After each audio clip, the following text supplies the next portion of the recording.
পৌঁছে দেওয়ার গল্পে আজকের অধ্যায় রাঙামাটি থেকে। আমাদের পরিশ্রমী রাইডার কবির হোসেনের আজকের গন্তব্য রাঙামাটি হাব থেকে হরিণা বরকল।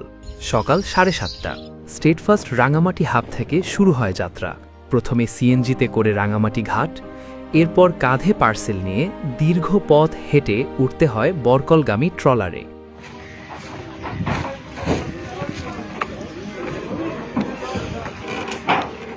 পাহাড় ঘেরা প্রকৃতির মাঝে কাপ্তাই হ্রদের বুক চিরে ছুটে চলে ট্রলার।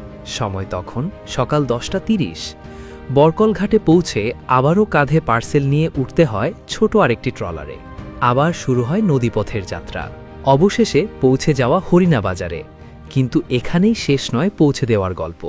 প্রথমে বাইকে করে পৌঁছে দেওয়া হয় লুম্বিনী বনবিহারে একটি পার্সেল।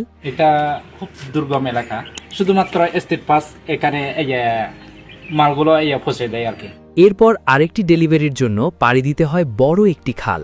নৌকায় করে খাল পার হয়ে যেতে হয় হরিণার আরও একটি বাজারে। সেখানেও পৌঁছে দেওয়া হয় আরেকটি পার্সেল। এভাবেই একের পর এক বাধা পেরিয়ে গন্তব্যে পৌঁছে যায় প্রতিটি পার্সেল। প্রতিটি ডেলিভারির পেছনে লুকিয়ে থাকে এক একটি সংগ্রামের গল্প। দ্রুত, নিরাপদ এবং নির্ভরযোগ্য সেবায় আমরা পৌঁছে যাই দেশের এক প্রান্ত থেকে অন্য প্রান্তে। স্টেট ফার্স্ট, সবার আগে সবখানে।